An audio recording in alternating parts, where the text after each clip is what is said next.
Yes, asante sana. Nawasalimia wote katika jina la Yesu Kristo. Hii ni siku njema ambayo Bwana ameifanya, na ninashukuru sana kwa sababu ningetaka kuwaletea neno moja kwa moja kutoka kanisa ya The World Restoration Center Raymond, na ningetaka nikaweze kuwaletea neno asubuhi ya leo, na ujumbe wangu unasema kwamba God cannot lie, ya kwamba Mungu hawezi akadanganya. Na kabla hiyo ningetaka kwanza tuanze na maombi, alafu tuendelee na neno. Acha tuombe. Baba wetu wa mbinguni, katika jina la Yesu Kristo, tunalibariki na kulinua jina lako takatifu. Asante kwa sababu wewe ni Mungu na zaidi yako hakuna mwingine kama wewe. Asubuhi ya leo Bwana, tuajiweka mikononi mwako, mfalme wa falme, tuajisalimisha kwako Mungu wa mbinguni, ukaweze kutubarikia siku ya leo mfalme wa falme, na vile vile ukaweze kulibariki neno lako Mungu wa mbinguni. Mtazamaji wetu wanaposikiza hili neno Mungu wa mbinguni, likaweze kuwa baraka na likaweze kumuinua.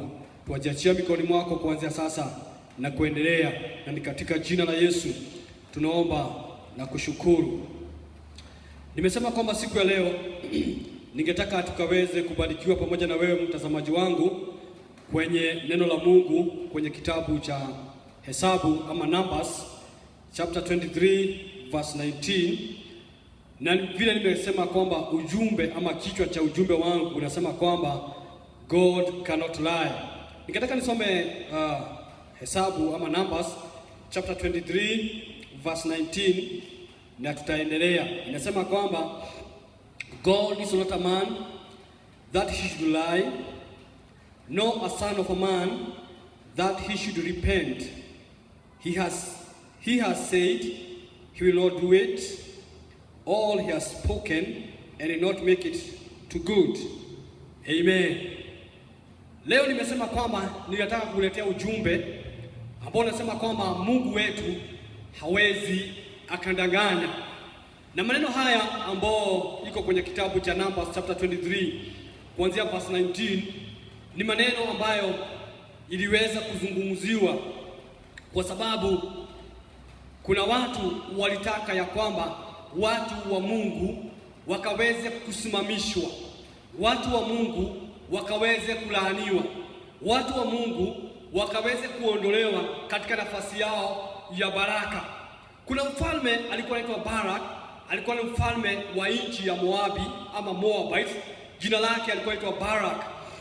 Na huyu Barak aliona wana wa Israeli wakitoka katika nchi na wakikuja katika nchi yake ili wakaweze kupita mahala pale, lakini alipowatazama akaona kwamba ni watu wengi sana, na pamoja na kuwa watu wengi sana wameshabarikiwa, na kwa sababu hiyo akashindwa atawezaje kuwasimamisha. Na katika mipango na mikakati yake akapanga njia moja ya kuzuia hawa watu wasiweze kuendelea kubarikiwa ama wasiendelee kupitia katika nchi hiyo. Alitafuta mtu kwa jina lake Balaam, na akamwambia Balaam, ninakufahamu vizuri sana wewe Balaam, wale unalaani huwa wanalaanika, wale ambao unazungumza kasi juu yao hakika inakuwaga hivyo. Kwa hivyo njoo ukaweze kunisaidia kuweza kuwalaani watu hawa wa Mungu. Niko hapa nikukumbusha kwamba wakati umebarikiwa, adui hutambua baraka zako. Wakati umeinuliwa, adui anatambua kwamba wewe umeinuliwa. Wakati Mungu anafanya mambo ndani ya maisha yako, adui huwa anatambua mambo haya. Na kila siku itoapo leo, wakati adui anatambua baraka zako, huwa hanyamazi. Kila wakati anapanga mbinu ya kusimamisha mipango yako. Wakati wote adui ameona kwamba wewe unaendelea kunawiri, usifikiri adui huwa anafurahia. Anapanga vile sasa atasimamisha baraka yako katika maisha yako. Lakini asubuhi ya leo niko na ujumbe mzuri ambao unasema kwamba Mungu hawezi akadanganya, Mungu hawezi akagairi. Kama Mungu amekubariki, hakuna vile ataweza kutoa baraka zako juu ya maisha yako. Na ndiposa siku ya leo tuna ujumbe unasema kwamba Mungu hawezi akadanganya. Kwa hivyo Balaam wakati aliambiwa na Balak atoke apande juu ya milima ili akaweze kuwaona hawa watu, ili akaweze kutamka baraka, kutamka laana juu ya maisha yao. Na wakati alipanda juu ya milima akaweza kuwaona, na akaambia Balak wakaweza kutoa dhabihu ili Mungu akaweza kuzungumuza. Na wakati Mungu alizungumuza na Balaam, alimwambia hivi: watu hawa nimeshawabariki, watu hawa nimeshawainua, watu hawa ninawajua, watu hawa ni watu wangu, na zile baraka nimeweka ndani yangu ni mimi nimeziweka. I have come to tell you, my brother, my sister, if you are founded in God, if you are rooted in God, no curse can overtake you. They will try, but they will not able to fulfill what they are planning to do against you, because you are rooted, you are founded in Christ Jesus. The Bible says, if God is on our side, nobody can able to stop the plan of God in your life. The Bible says, because I know the plan of God who have upon me is a good plan. Nobody can thwart the plan of God upon your life. And the Bible says, because Daniel was rooted, was founded in faith of God, they tried to put him under the lion den, and they were not able to dominate him because God was together with him. Hivyo ndivyo nakwambia kwamba kama Mungu ako na wewe, haijalishi adui anapanga nini. Mtu anaitwa Danieli kwa sababu alikuwa na Mungu ndani yake, na watu wa kule katika ile nchi wakatambua kwamba Danieli hawezi kuinamia sanamu za hiyo nchi. Walipanga mikakati ya kuweza kumwangamiza, lakini hata kama walipanga mipango ya kumwangamiza, hakuweza kuangamia kwa sababu alikuwa na Mungu. Mungu alishambariki Meshek, Abednego, hao wote kwa sababu walikuwa na Mungu. Hata wakati walirushwa katika tunuru ya moto hawakuweza kuteketea, ni kwa sababu Mungu alikuwa ameshawabariki. Hivyo niko hapa nikuambia kwamba kama Mungu yu pamoja na wewe, hakuna chochote, hakuna mlima, hakuna silaha, hakuna watu, hakuna mipango itakayopangwa kinyume na wewe itakayefaulu. Haijalishi watapanga wakiwa wapi. Niko hapa nikuambia kwamba tunamtumikia Mungu aliye hai. We are serving the living God. His name is Alpha and Omega. His name is the King of Kings. His name is the Lion of Judah. He is the one who has keys to open. When he open, nobody can able to shut it. I have come to announce to you, my brother, my sister, no matter what the devil has planning against you, if God is on your side, they will not be able to stop you from going to your destiny. Hawa watu wakati Balak aliona kwamba halaiki ya watu ambao wamebarikiwa wameandamana kwenda katika hatima yao, aliweza kupanga kuwasimamisha, alipanga kuwazuia, alipanga ili kwamba wasiweze kufika kule Mungu alikuwa amewaita. Lakini hakujua ya kwamba hawa watu anawapangia mambo mabaya. Mungu ameshawabariki. Niko hapa nikuambia kwamba ijapokuwa umebarikiwa na kuna adui anapanga kinyume na baraka zako, yule aliyepanga kukubariki, hakuna kitu, hakuna mlima, hakuna mipango itakayezuia baraka za Mwenyezi Mungu ziweze kufika katika maisha yako. Na ndiposa Balaam akamwambia Balak ya kwamba Mungu sio mwanadamu, ya kwamba anaweza danganya. Niko hapa nikuambia kwamba Mungu huyo tunamuita Mungu wa Ibrahimu, Mungu wa Isaka na Mungu wa Yakobo, sio mwanadamu ya kwamba anaweza danganya. Huyo Mungu sio wa kutengenezwa, huyo Mungu sio wa kuumbwa. Yeye ndiye aliumba kila kitu, na wakati ameamua kubariki taifa, taifa inabarikiwa. Wakati ameamua kubariki jamii, jamii inabarikiwa. Wakati amebariki mwanadamu, mwanadamu amebarikiwa.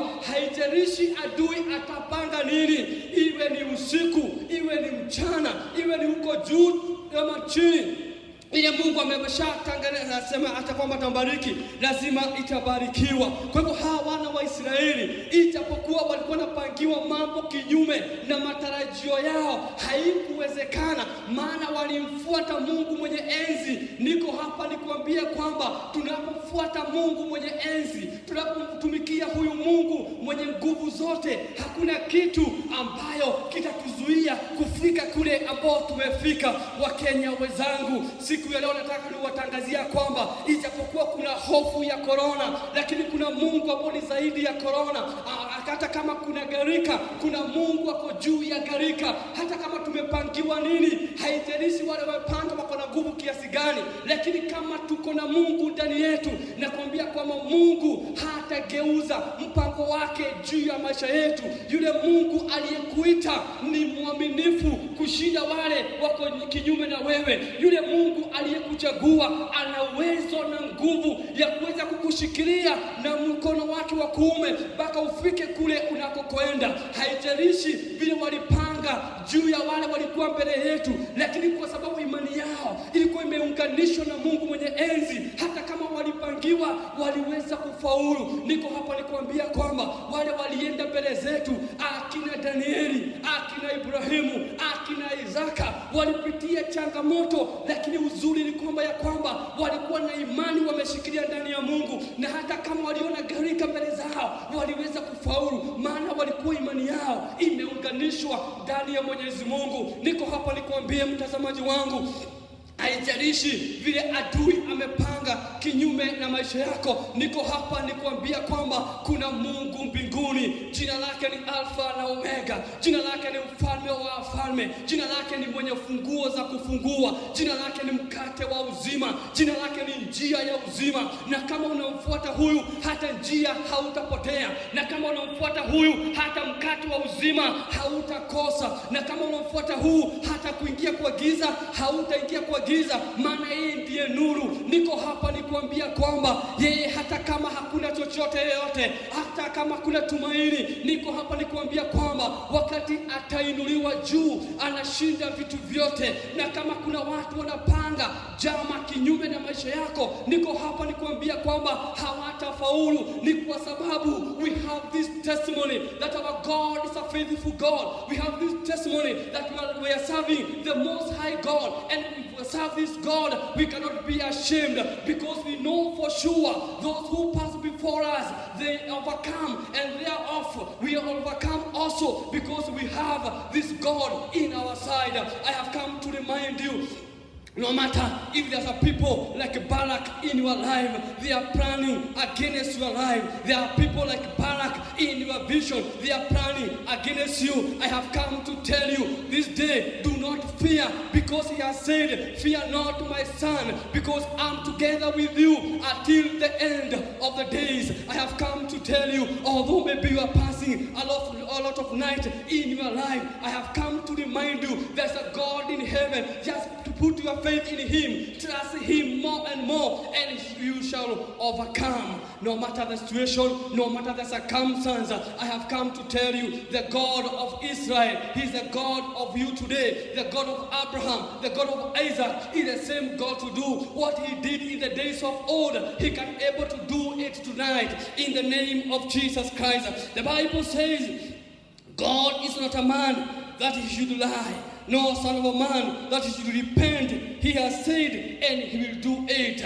Kama Mungu alitamka na akasema kama wewe ni mtoto wake, na kuambia shikilia hiyo maneno, kwa sababu the Bible says faith comes by hearing, and hearing the word of God. And hear the word of God is very good to confess the word of God. The people of old, they confessed that faith, and they said, even though we have not seen it, we believe it, and because we believe it, we embrace it. Tonight I have come to tell you, embrace that vision, catch that vision, hold that vision, and at the end of the day, you shall conquer, because Jesus Christ is on our side. We are more than conquerors.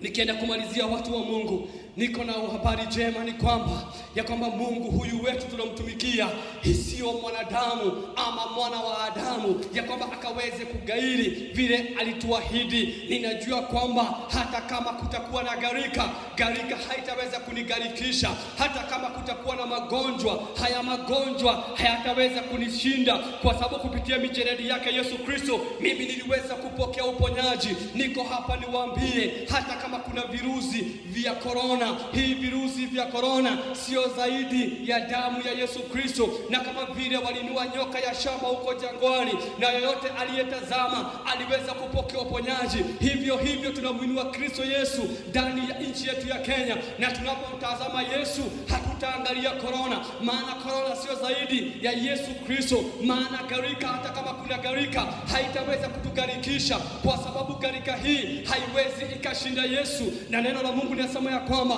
hata wakati mashida itakuja kama gharika, naye Mungu atainua kiwango. Niko hapa niwaambia kwamba huyu Mungu wetu atainua kiwango, huyu Mungu wetu atainua kiwango. The God will raise a standard, and this pride shall not take us away in the name of Jesus Christ. Hata kama kuna virusi vya corona, hizi virusi vya corona haitaweza kutudhuru, kwa sababu tunaamini ndani ya vijeledi 39 ambayo Yesu Kristo alichapwa. Na kupitia hivi vijeledi Yesu alichapwa, alisema ya kwamba tumepona. Na siku ya leo tutaamini ripoti ya Mwenyezi Mungu, na ripoti ya Mungu inasema ya kwamba kupitia vijeledi Yesu aliyechapwa tumepokea uponyaji. Haijalishi wanasema nini, haijalishi Ministry of Health inasema nini, ati ni watu wangapi wameadhirika, lakini hapa tunajua kwamba kando na kuadhirika bado uponyaji ni wetu katika jina la Yesu Kristo. Niko hapa nikimalizia nikuambia kwamba kama vile Balak alisema na kama vile Balak alipanga, mipango hiyo alipanga ilikuwa ni mipango ya kuona watu wamebarikiwa kama wamelaaniwa. Niko hapa nikuambia kwamba kuna watu wameona hizo baraka na wamepanga kukulaani, lakini nataka nikuambia kwamba ingia ndani ya Kristo Yesu. Weka msingi wako ndani ya Kristo Yesu, weka imani yako ndani ya Kristo Yesu, na ninakuambia kwamba hautalaaniwa. Maana hauwezi ukalaani mtu wa Mungu, maana wale wana practice divination hawataweza kufaulu. Maana wale wapanga mikakati usiku na mchana ya kukuangamiza hawataweza, kwa sababu you are going to be rooted, you are going to be founded in Christ Jesus. Nikimalizia, ningetaka tukaweze kuamini Mungu pamoja na wewe, na tukaweze kuomba. Pengine ulikuwa umekosa usingizi, pengine ulikuwa umefika mwisho kabisa katika maisha yako, lakini siku ya leo niko na habari njema kwamba hata kama wanapanga usiku na mchana vile watakuangamiza, kumbuka maneno ya Mwenyezi Mungu ili amesema juu ya maisha yako. Claim the promises of God which are 80,000 in the Bible. Sema kwamba nimebarikiwa. Sema mimi siko chini, lakini mimi niko juu. Sema mimi hakuna mchawi ataweza mimi kuniwekea urogi katika jina la Yesu Kristo. Sema wewe hauko chini bali uko juu. Sema mimi hata kama sina njia, Yesu ni njia yangu. Sema hata kama una chakula, kiri ya kwamba Yesu ni mkate wa uzima wako. Sema hata kama una rafiki, Yesu ndiye rafiki mwaminifu. Sema hata kama mimi sina tumaini, Yesu ndiye tumaini langu. Sema hata kama mimi ni mgonjwa, mimi nimeamini ya kwamba nimepokea uponyaji katika jina la Yesu Kristo. Na ninatangazia Kenya yote siku ya leo, hata kama kuna mipango ilipangwa juu ya virusi vya corona, sisi hatutaweza kumalizwa na hizi virusi. Ni kwa sababu yule Mungu aliona wana wa Israeli wakipangiwa mipango mibaya. Huyo Mungu wetu atatuona hata sisi na atatuma neno lake. Neno lake linasema ya kwamba huyu Mungu sio mwanadamu ya kwamba ataweza kudanganya. Alitoa unabii ya kwamba Kenya imebarikiwa, na hata sasa tunasimama na hizo baraka za Mwenyezi Mungu ya kwamba Kenya imebarikiwa katika jina la Yesu Kristo. Wacha tuamini na tukaweze kuomba. Baba wetu wa mbinguni, katika jina la Yesu tunatangaza neno lako Bwana ama Bwana. Tunatangaza kwamba sisi tumebarikiwa, tunatangaza kwamba sisi tumeinuliwa, tunatangaza kwamba sisi sio wa mwisho bali sisi ni wa kwanza katika jina la Yesu Kristo. Tunatangaza kwamba sisi sio masikini bali sisi ni matajiri katika jina la Yesu Kristo. Tumetangaza kwamba sisi sio wagonjwa bali sisi tumepokea uponyaji katika jina la Yesu Kristo. Jamii zetu zimebarikiwa, watazamaji wetu wamebarikiwa, nchi yetu ya Kenya imebarikiwa mumebarikiwa katika jina la Yesu Kristo. Tumesema kwamba hakuna silaha ya shetani iliyoelekezwa kwetu itakayefaulu katika jina la Yesu Kristo. In Jesus name. Amen. Bwana Mwenyezi akaweze kuwabariki, akaweze kuwatendea mema, akaweze kuonekania, akaweze kutembea pamoja na nyinyi, na nyinyi mumebarikiwa, nyinyi mumeinuliwa. Hakuna magonjwa itawapeleka katika kaburi, hakuna matatizo itaweza kuwashinda, hakuna mchawi ataweza kuwaroga. Mumebarikiwa katika jina la Yesu. Tumeomba na kushukuru. Amen.